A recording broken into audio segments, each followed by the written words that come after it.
Goeiemôre julle. Ons lees vanoggend saam uit Genesis 13 vers 1 tot 8.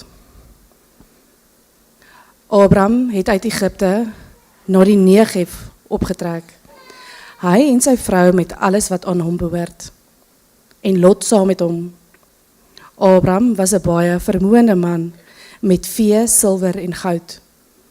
Hy het van staanplek tot staanplek uit die Negev getrek tot by Bet-El, tot by die plek waar sy tent vroeër tussen Bet-El en Ai gestaan het, die plek van die altaar wat hy voorheen daar gebou het.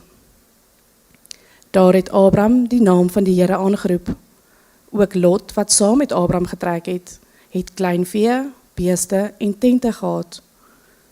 Die land kon hulle nie meer dra, sodat hulle saam kon woon nie, want hulle besittings was te veel. Hulle kon net nie meer saam woon nie, en daar het 'n stryery ontstaan tussen Abraham se veewagters en Lot se veewagters. Die Kanaaniete en die Feresiete het toe in die land nog gewoon. Abraham sê toe vir Lot: "Laat daar tog nie stryd wees tussen my en jou, en tussen my veewagters en jou veewagters nie. Ons is immers broers."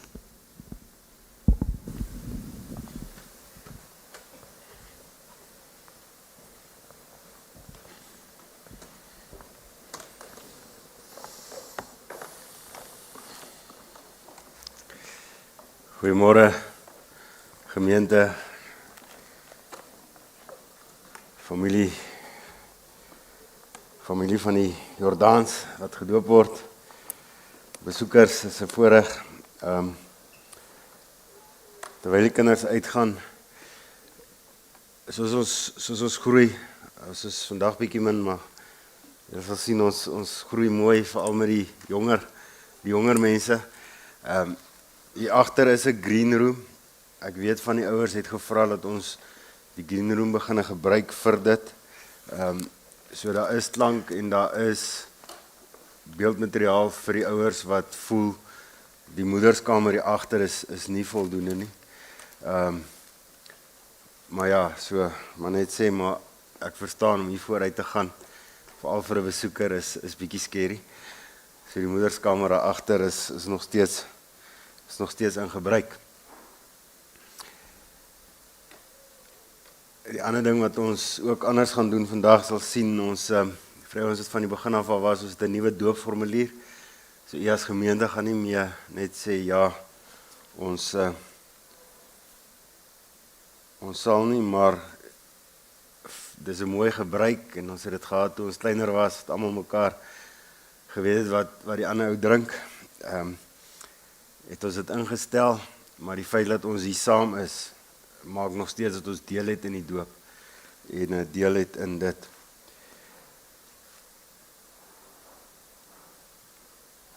Kom ons raak net weer stil voor die Here.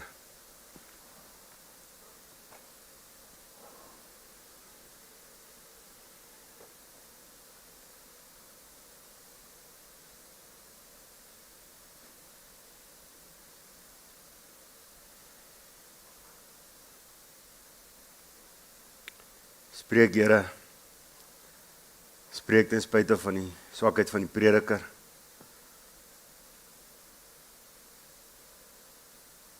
Ons kan nie anders nie, ons luister. Ons bid dit in Jesus naam. Amen.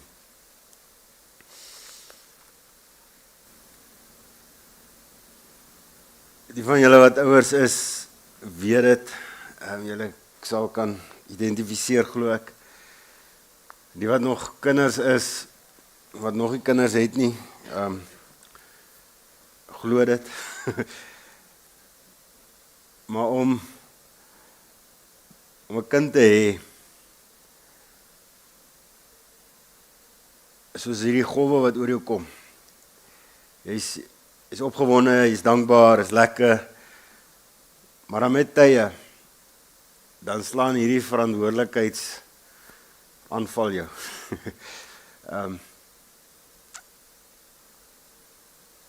Ouers met klein kinders, julle sal dit verstaan, en my kinders is al 2 op universiteit en 1 amper op pad soontoe. Julle sal dit verstaan, om daai gevoel van teen die kusyn, deur kusyn te staan en te kyk hoe hierdie babatjie lê en slaap. En wonder hoe gaan ek hierdie kind groot kry. Wonder hoe gaan ek hierdie kind leer van die Here. Dink aan die wêreld daar buite en al die monsters en wonder maar hoe gaan ek hierdie kind beskerm. En dis daar soos vandag waar dit dalk nodig is om daai gevoel op te soek. Want dit is 'n groot eer. Is 'n regte voorreg om kinders te hê. En ons sit in 'n wille wêreld. Ons het TV gekyk hierdie week. Xenofobiese goeters, ons het die Maats en Maats gesien. Ons het gehoor wat sê EFF oor ons wat hier sit, ons veldkleur. Ons het al hierdie goed gehoor. En nou kan ons kop in die sand sit en maar net aangaan. Of ons kan daarna kyk en eerlik wees as ouers voor God. As Christene wat verantwoordelikheid moet neem in 'n wêreld soos die. En vir onsself vra, maar wat maak ons nou? Wat maak ons nou? En ek dink Genesis 12 en 13 gee vir ons baie mooi antwoorde. Want Genesis 12 en 13, ons het nou nie 12 gelees nie as gevolg van die tyd en die res van 13 het ons nie gelees nie want dit is deel van die volgende preek. So ek gaan so 'n bietjie steel van die volgende ou, maar gelukkig het ons sterk predikers in die gemeente, so sterkte vir julle. Maar Genesis 12 en 13 vertel 'n verhaal van 'n man. En vir ons wat nou nie ons reeks oor Genesis bygewoon het tot nou toe nie. Ons is nou op 'n plek waar God aan Abraham verskyn het en hy het pragtige beloftes aan Abraham gegee. Abraham was 'n afgodsaanbidder, lees ons en God openbaar homself aan Abraham. Abraham kom tot geloof en hy kry hierdie beloftes van die Here af. En dan sal hy dink. Hy sal dink as jy nou die nuwe Abraham sien, is nou nog nie Abraham nie, maar Abraham vandat hy Jahwe leer ken het, sal hy nou dink hy gaan hierdie modelman wees. Jy sal dink hier's nou ou wat jy nou lewenslesse kan leer. Daai pa wat so teen die kusyn staan en na daai babatjie kyk, jy gaan dink hierdie ou. Ek moet lees wat hy doen. Dan die eerste ding wat Abraham doen. So Abraham het gesê trek weg. Ek gaan vir jou beloofde land gee. Ek gaan jou God wees. Ek gaan vir jou mooi beloftes. Dan die eerste ding wat hy doen. Hy vlug Egipte toe. Want dit is droog. Dis droog. En Egipte is kos. En wat hy in Egipte doen is hy verkoop eintlik sy vrou. Hy gee sy vrou weg aan die koning, want sy vrou is pragtig. Ek dink nie vir ons as mans is daar groter teleurstelling as dit nie. Dis definitief nie die ou wat jy wil hê by jou dogter moet kuier nie. Want jy wil 'n vrou is iets wat jy moet beskerm. 'n Vrou is iets wat jy moet lief hê. 'n Vrou is iets wat die Bybel praat van 'n vrou as 'n man se juweel. Dis sy juwele wat hy dra. Jy gaan en kyk bietjie 'n goeie man, 'n Christelike man, sy vrou word mooier. Dis asof hy begin blom. Want daar's genade. Dis 'n ek maak jou beter, ek beskerm jou. Dis 'n gevoel van veiligheid wat hy vir haar gee. Dis 'n gevoel van geborgenheid wat hy aan die vrou gee. En daarom maak dit sin dat 'n vrou hierdie juweel is, nê? Iets wat beter en beter en beter word. Maar Abraham doen nie dit nie. Abraham gee sy vrou weg aan die koning. Maar onthou, tot nou toe het Abraham nog nie kinders nie. So God se belofte is nog nie vervul. En nou loop dit die gevaar dat hierdie belofte vervuil kan word, want as sy vrou swanger word van die koning van Egipte, dan is hierdie beloftes, soos die Engelsman sê, null and void. Dan is dit null en void. Maar dan sien ons iets gebeur. Ons sien God straf die koning. Ons sien die koning kan nie seks hê met die vrou nie. Ons sien, daar is moeilikheid. En soos Israel het Egipte land uitgedwing is uit deur moeilikheid, kom God en hy dwing vir Abraham en sy nageslag, hy dwing die beloftes wat hy gegee het, dwing hy om dit laat waar word deur sonde, deur seer. Hy stel Abraham se siekte, Abraham se sonde teen God, sonde teen sy vrou, stel hy in sy diens. En hy laat hulle wegtrek, en ons sien hy laat hulle wegtrek met meer as wat hulle ingegaan het. Abraham en al sy besittings trek weg. En dit bring my my eerste punt van vandag. Liewe ouer, liewe Christen wat hier sit, moet nooit dink, God kan jou nie gebruik as gevolg van jou verlede, as gevolg van jou sonde. Abraham staan bekend as die vader van die verbond, as die vader van die geloof, noem aanhouers hom. Abraham is opgeteken in Hebreërs 11 as deel van die geloofshelde, maar hy het hierdie gruwelike sonde gedoen. Hy was hierdie pateet van 'n man. En steeds gee God hom genade. Steeds gee God vir hom liefde. Steeds gee God vir hom middele, aardse goeders. Dit bring my by nog 'n punt wat ek nie eintlik wil vandag sê het nie, maar ek dink is nodig, want in ons straat hier in Linwood was ek by 'n diens gewees wat anders gesê is, God het nie nodig laat jy A, B en C doen voor hy jou finansiëel seën nie, voor hy jou seën met aardse dinge nie. God seën wie hy wil, wanneer hy wil, hoe hy wil. Abraham het sonde gedoen. Abraham het alles gedoen wat verkeerd is. Abraham het God nie vertrou nie. Hy het nie in die land gebly waar God gesê het hy moet wees nie. Hy het weggetrek en God het dit gebruik en God het hom nog steeds meer geseën. So ons kan nie na mekaar kyk en kyk wie se bakkie is die mooiste. Wie se huis en wat sy estate die beste is. En dink daai ou is nader aan God of meer geseën as die ou wat op straat bly. Dis hoe God werk nie. Hy kyk nie na die wêreld soos ons kyk nie. Hy kyk nie na mense soos ons kyk nie en hy deel nie uit soos ons sou uitdeel.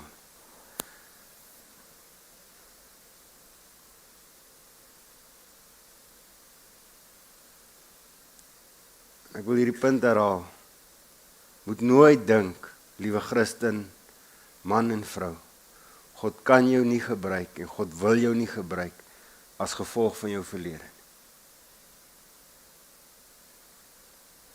Moet nooit dink jy is nie werd om te arbei in sy koninkryk as gevolg van jou sonde. Abraham kry genade. Abraham word deur God liefgehê. Elders sê die Here in die Ou Testament sê, ek het lief, want ek is lief. Staan net so in Hebreërs. Ek het lief, want ek is lief. Dis wie is, vanuit sy wese uit, het hy sy kinders lief. En as hy gesê het, hy gaan jou lief hê, gaan jou lief hê. As hy gesê het, hy gaan daar wees vir jou, gaan hy daar wees vir jou. As hy vir jou beloftes gegee het, gaan hy dit nakom. Dit bring my by Genesis 13.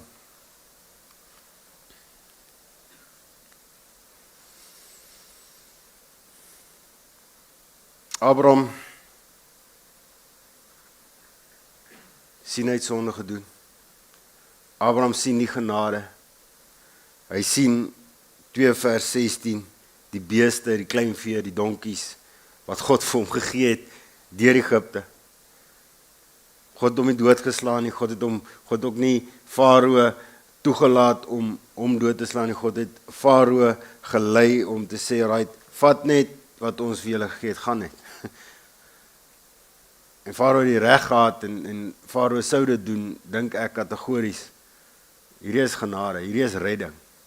So God red vir Abraham uit Egipte uit. Hy red hom deur 'n wonderwerk en hy trek op uit Egipte uit. Hy en sy vrou en alles wat hom behoort en Lot saam. Lot is sy swaar. En party swaars is lekkerder swaars as ander swaars. Party skoon familie is nooi jy braai toe, ander wil jy nou nie regtig nooi nie. En dit klink my Lot is een van daai ouens wat jy nie regtig braai toe wil nooi nie. Maar hier sien ons die breek. Abraham en sy besittings en Lot apart. Jy sien tot nou toe was ek het my kop 'n prent van 'n sambreel. Sambreel wat jy oopmaak en dis God se genade en onder daai sambreel is Abraham en sy hele familie. Maar God het vir Abraham gesê hy moet gaan. Nie sy familie, hy moet gaan. En elke keer as Abraham droog maak, jy sal sien nou soos ons deur Genesis gaan. Elke keer as Abraham droog maak, elke keer as Abraham trek, elke keer as groot goed gebeur, elke keer is dit asof God hom bietjie meer genade gee. Sy oë so bietjie meer oopmaak. Sy lyf help om so bietjie sterker te staan in die geloof. So bietjie meer vas te hou aan God. En dit is ook iets wat ons moet onthou, ouers, Christene, jong Christene hierso. Ouens wat dalk so worstel met hulle sondes en hulle verlede, met Egiptes in hulle lewens. As jy lief is vir God, en as jy vashou aan God, Nuwe Testament sê, nader tot my, en ek sal my tot julle nader. As jy God opsoek, as jy God soek, gaan hy hom laat vind. En hy gaan met jou stap, en hy gaan goed in jou lewe laat gebeur, soos wat jy kan hanteer. Ja, dit is so, daar is tye, Paulus sê, ek is bo my kragte beproef. Ek is tot die uiterste beproef, selfs bo my krag, selfs bo wat ek kon verduur. Maar God het my daardeur gelei. Ja, hy gaan jou dalk, soos Sadrag, Mesach en Abednego in die vuuroond sit, maar hy gaan met jou daar wees. En jy gaan sterker aan die ander kant uitkom. Kyk wat doen Abraham. Abraham was 'n baie vermoënde man.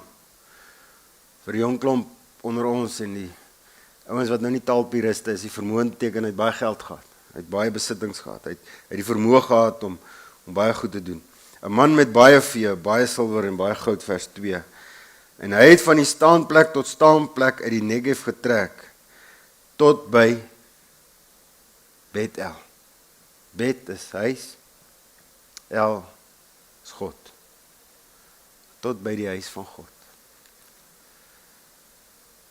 Toe Abraham sien, hy droog gemaak. Trek hy nie verder weg Suid-Afrika in. Hy trek terug na waar hy weet God is.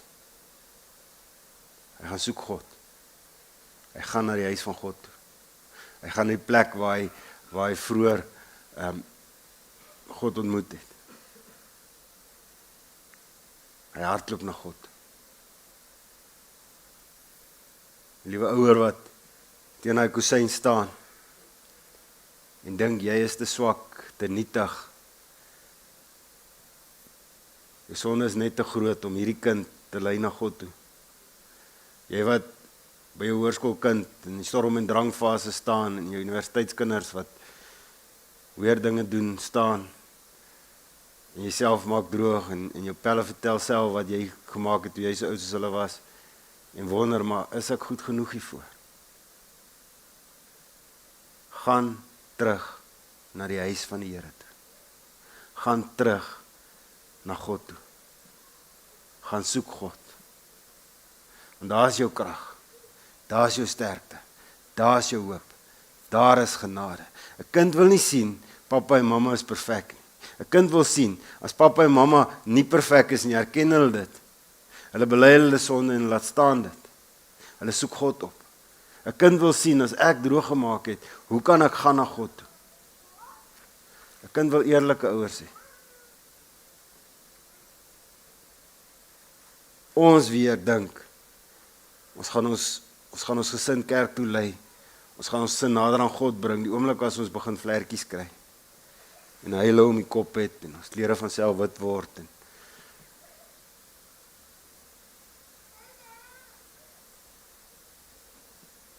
maar die waarheid is, ons beste dade is met sonde bevlek. Die waarheid is, ek en jy is nie goed genoeg nie. En dis die hele punt. Ons is nie. Maar wie is? Die saad waaraan Abraham geglo het. God het vir Abraham gesê, hy gaan vader word van baie nasies. Hy het vir hom gesê, hy gaan sy nageslag gaan wees soos die sand van die see. Hy het hom gesê, kyk op na die sterre, as jy kan tel, soveel gaan jou nageslag wees. Maar die belofte, ten diepste, gaan nie oor die getal mense nie. Die belofte ten diepste, begin by Genesis 3 vers 15, as Genesis 3 vers 15 sê, vir Eva, in jou saad, sal die slang se kop vermorsel word. Jou saad, sal in die hakskeen gebyt word. Jou saad gaan sterf as hy die duiwel oorwin. Jou saad gaan sterf as hy oorwinning bring, vryheid bring vir die mensdom. Romeine 3 leer vir ons dat Abraham, ja, is Romeine 4 vers 3, nie Romeine 3. Leer vir ons dat Abraham geglo het in die saad, enkelvoud.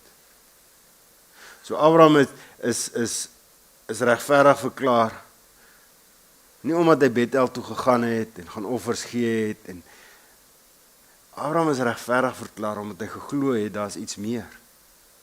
Abraham is regverdig verklaar omdat hy geweet het, hy is 'n swak, ellendige, sondaar mens, maar hy is 'n mens wat in genade staan voor 'n heilige wese, en dat daar iets op pad is, wat redding gaan bring. En dat iets wat op pad is, in sy bloed vloei.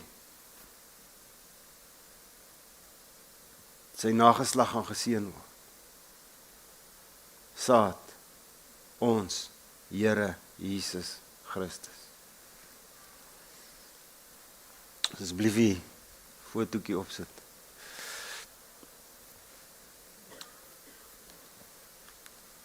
Dit is 'n dooppreek, so ek gaan nou nie julle gijslaar hou nie. Maar ek wil tog dit sê. Galasiërs 3 sê dat Christus is die ware saad. En dat die beloftes wat ons sien aan Abraham gegee word, die beloftes wat ons sien in die woord, weer terugkyk na Jesus toe, die beloftes wat daar is vir Christene, vir kinders van God, is vir ons as volwassenes ook bedoel. So jy kan, liewe ouer, jy kan, liewe man, liewe vrou, wat worstel met julle sondes, wat eerlik en opreg voor God staan, en sê ek is nie goed genoeg hiervoor nie. Jy kan met sekerheid weet, God het vir jou beloftes. Hy het nie net vir jou beloftes nie, jy is ook 'n erfgenaam. Ons het naby my diplomate, en as ons gaan stap of draf of so, dan een of ander rede sien ek die een nou gereeld, en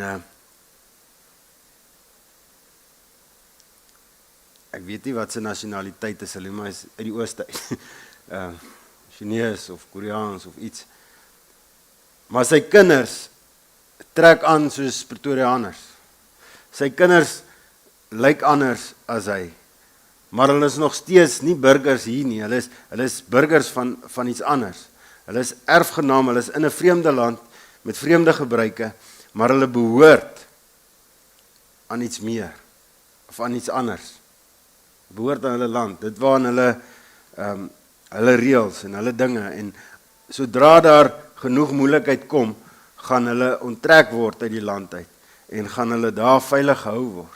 Nou soos ons ook, ons is erfgename. Ja, ons is in die wêreld met sy seer, met sy swaar. Abraham was in Egipte gewees, in 'n vreemde land met klomp afgode. Abraham is uit daai afgode uit, het hy teruggegaan ook tussen volke in, met vreemde goeders. Maar hy was 'n burger gewees van God. Hy was 'n erfgenaam gewees van die belofte, en so is ons ook. Ons is erfgename van die beloftes wat God aan ons gee. Soos God sê, ek sal jou nooit begewe en jou nooit verlaat nie, bedoel hy dit. Dis 'n belofte vir jou. Jy het dit geërf, jy het dit nie verdien. As God vir jou sê, kom na my toe, almal wat vermoeid en belas is, ek sal rus gee, bedoel hy dit. As God sê, wie sy oortredinge bedek, Spreuke 28 vers 13, wie sy oortredinge bedek, sal nie voorspoedig wees nie, maar hy wat bely en laat staan, sal barmhartigheid vind, bedoel hy dit. So ons kan gaan, as ons in die spieël kyk, of daar teen die kusyn kyk, en ons dink terug oor ons lewens, en ons dink, ons is nie goed genoeg hiervoor nie. En Gert en Miriel is pragtige mense, maar ek is seker hulle het ook sondes. Soos hulle eerlik met hulle self kan wees, kan hulle ook sê, maar ons is nie goed genoeg hiervoor nie, maar hulle kan lees, en ons kan lees, jy is vergewe, deur die kruisdood. Jy is in Christus. Jy is in Christus. Paulus sê as ons die nagmaal gebruik, of eintlik katekisme sê dit, maar sakramente is die doop en die nagmaal. Dis asof ons saam met Christus gesterf het, en asof ons saam met Christus opgestaan het. Hy het dit gedoen, maar hy het ons sondelas in hom gesit, en hy het daarmee gesterf en opgestaan.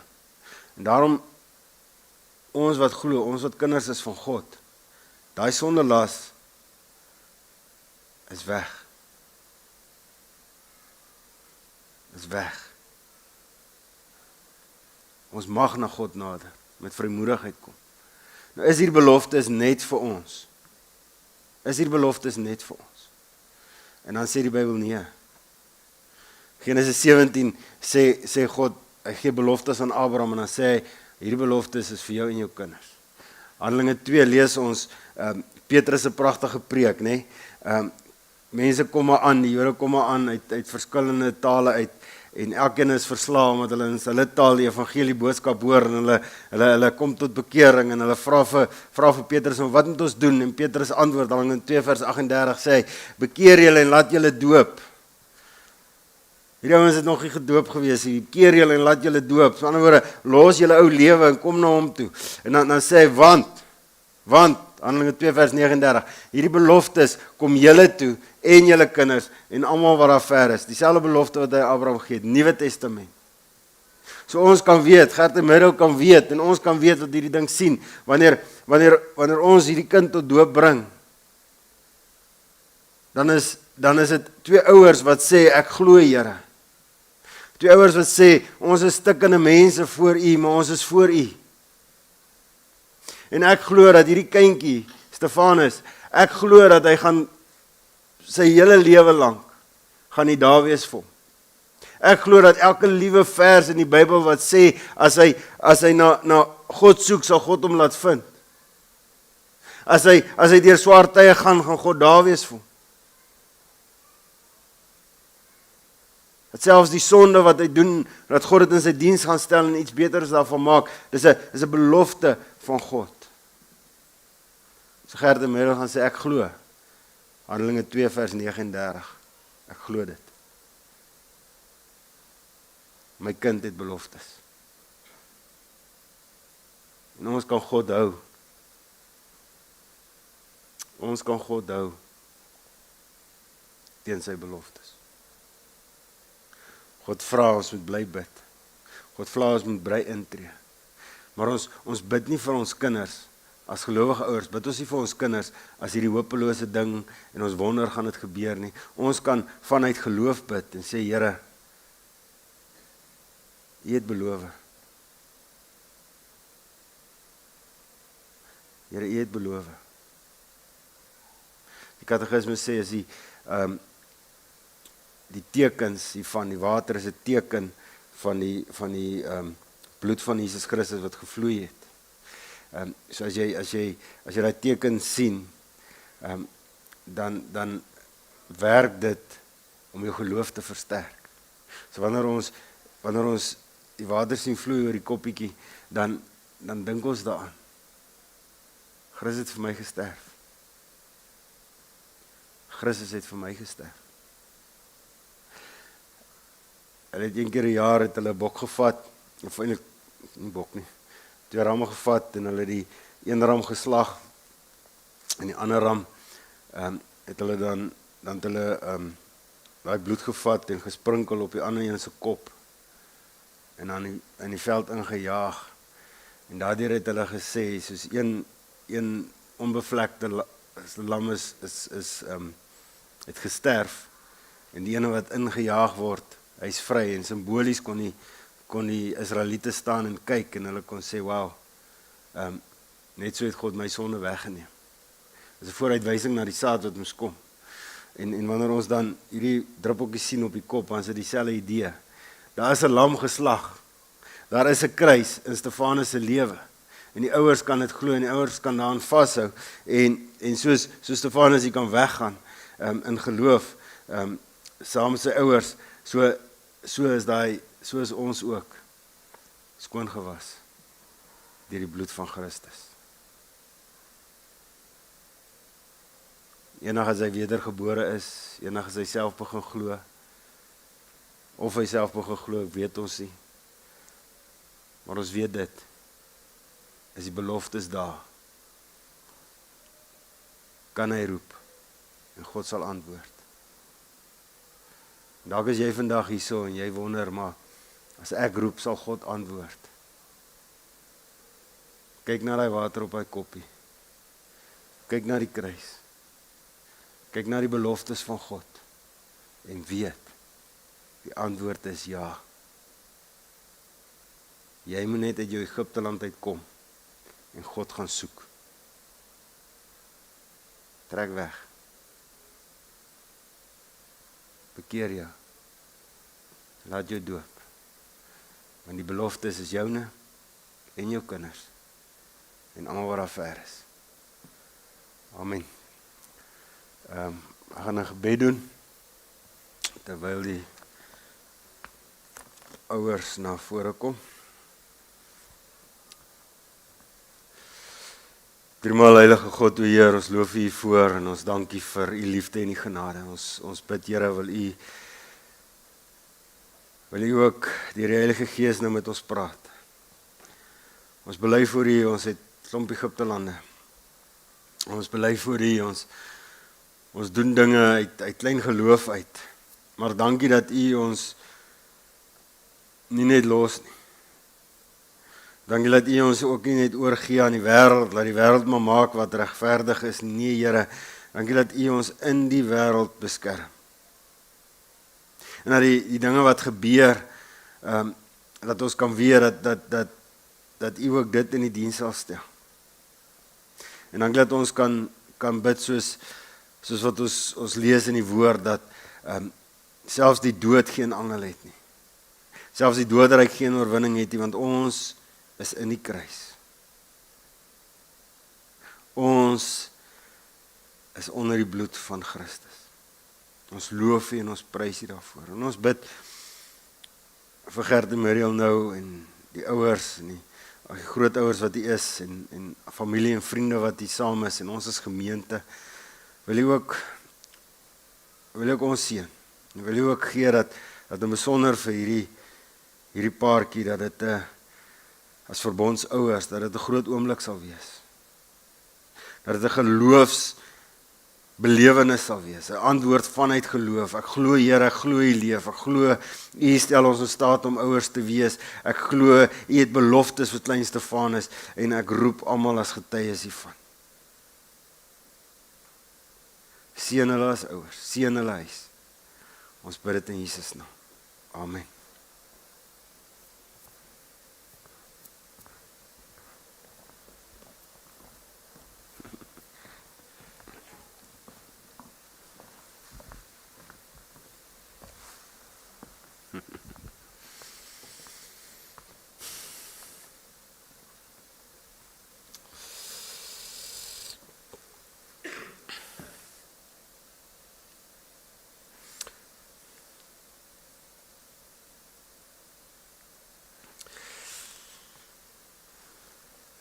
Gert Muriel, is 'n voorreg.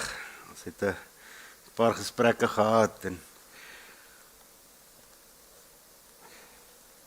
het is wonderlik om te weet julle is deur baie om hier te kom. Regtig baie. En die voorreg wat ook Muriel het dat jou paai is. Dis wonderlik.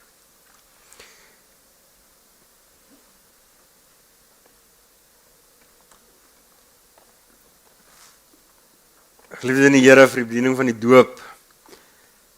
Ek lees nie gewoonlik die Here formulier nie, maar ek doen dit vandag want dit is die eerste keer wat ons die nuwe een lees. Vir die bediening van die doop moet ons die volgende weet en ons moet dit van harte op dit vertrou.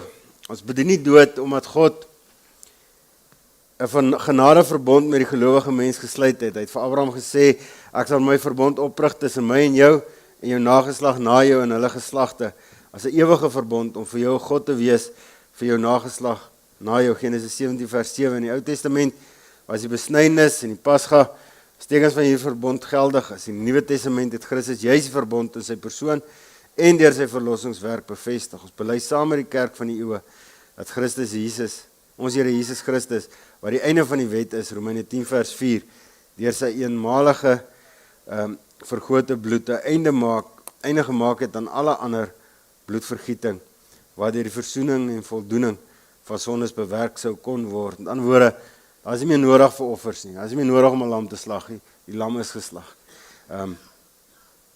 As teken en waarborg hiervan het hy die doop in die plek van die besnydenis en die nagmaal in die plek van die Pasga ingestel. Ons Here Jesus het in Matteus 28 vers 19 sy disippels beveel om te doop. Gaan dan heen, maak disippels van alle nasies, doop hulle in die naam van die Vader, Seun en die Heilige Gees.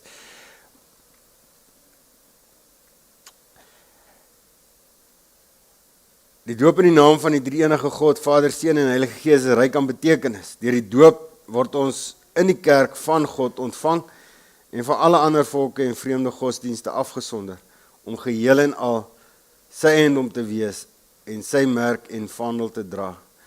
Dis vir ons 'n vaste getuienis dat hy tot in ewigheid ons God en genadige Vader sal wees. Die ou mense het altyd gepraat van heiliges.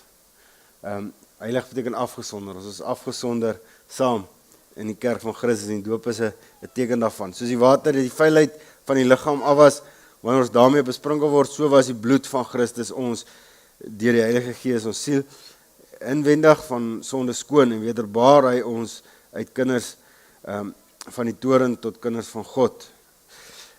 Nie die uitwendige water op sigself bewerk hierdie reiniging nie, maar die besprinkeling met die kosbare bloed van die Seun van God. Die bloed is vir ons soos die Rooi See waardeur ons moet gaan om te ontkom aan die dwangarbeid van die duiwel en om in te gaan in die geestelike Kanaan.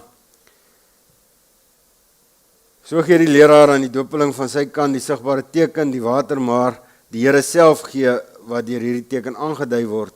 Hy was reinig en vernuwe ons siele. Hy gee ons 'n ware versekerheid van sy vaderlike goedheid, bekleed ons met die nuwe mens en trek die oue met al sy werke uit. Die doop verkondig verder dat ons ou sondige mens saam met Christus aan die kruis gesterf het, saam met hom begrawe is, maar dat ons deur sy opstanding weer lewend gemaak is, sodat ons vir die sonde dood is en vir God in Christus lewe. Die doop is dan laastens ook 'n teken as inlywing as lidmate in die kerk van Christus waar ons lewende lidmate moet leef. Deur die doop kry ons 'n dubbele versekering. Eerstens, hy woon deur sy gees in ons, Romeine 8, en regeer en vernuwe ons lewens daagliks, Galasiërs 5.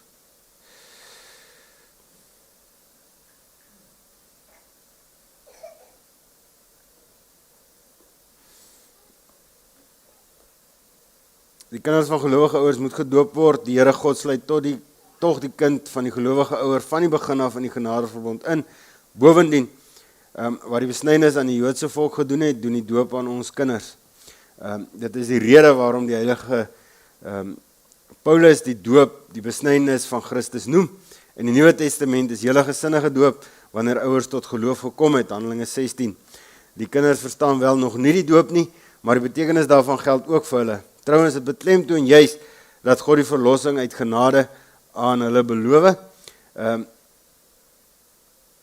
Christus het immers sy bloed nie minder vergiet om die kinders van gelowiges te reinig as wat hy dit vir volwassenes gedoen het nie. Ook die jong kinders moet gedoop word, want hulle is net so goed as die volwassenes in die verbond van God en in sy gemeente ingesluit. En aan hulle word nie minder as aan die volwassenes nie, deur die bloed van Christus, die verlossing van sondes beloof, tesame met die Heilige Gees wat die geloof werk. Daarom moet hulle deur die doop as die teken van die verbond in Christelike kerk ingelyf en van die kinders van ongelowiges onderskei word, soos dit in die Ou Testament deur die besnydenis gedoen is, waarvoor in die Nuwe Testament die doop ingestel is. Die doop plaas die ouer onder besondere verpligting teenoor die verbondskind, om hulle kinders te onderrig aangaande die betekenis en eise van die genadeverbond, om vir hulle voorbeeld te stel in die uitlewing daarvan, en om hulle op te roep om beloftes van God hulle eie te maak. Die doop, die doop is eenmalig, omdat ons hierdie een doop werklik en ten volle in Christus ingelei word, hoef en mag dit nie herhaal te word nie. Net soos ons ook nie 2 maal gebore kan word nie. Hierdie doop is egter nie net nuttig vir die oomblik waarin die water op ons is nie, maar vir die hele tyd van ons lewens. God se beloftes gaan nie oor ons nie. Dit gaan oor wie God is. Dis nie waarom dat ons okay is nie. Dis waarom dat God is wie hy is. En daarom is wanneer dit een keer beloof het, is genoeg. Ons hoef nie elke keer as ons sonde gedoen het, weer gedoop te word en terug te val na Christus toe nie. Hy dra ons.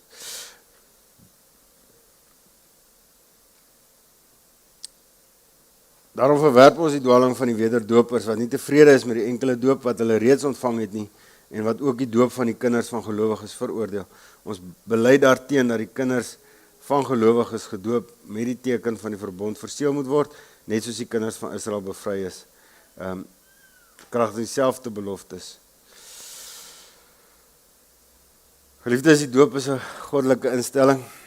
Die Here waarborg deur sy verbond van genade vir ons en ons kinders om aan te dui, Gert Muriel, dat u die doop vir die doel en nie uit gewoonte of by gelowigheid gebruik nie, moet u nou eerlik en opreg op die volgende vraag antwoord. Bely u dat hoewel ons en ons kinders as sondaars gebore word en daarom onder die oordeel van God staan, ons saam met ons kinders nogtans in Christus deel het aan die verbond?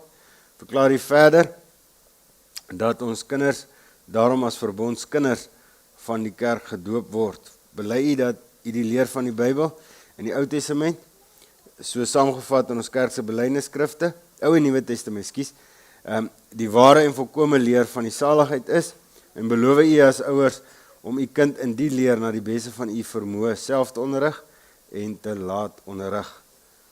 Gert, wat is hierop? Mariel? Ja. Pragtig. Vra dat die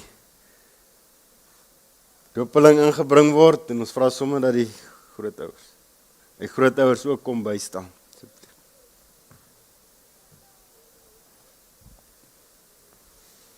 Ekskuus, dis net Stefanus. Stefanus Petrus.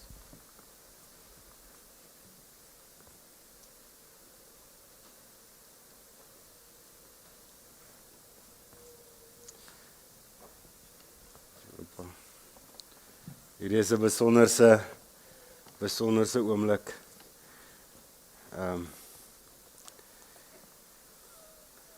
Oupa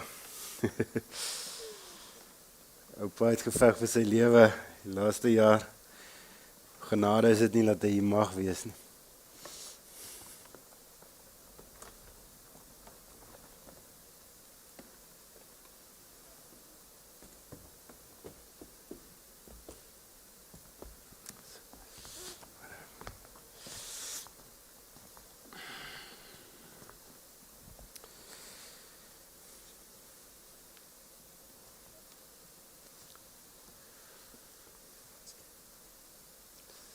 Mannetjie.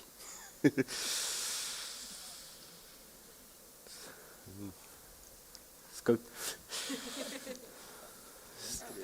Stefanus, Petrus, Jordaan, ek doop jou in die naam van die Vader en die Seun en die Heilige Gees. Amen. Driemaal Heilige God, o Heer.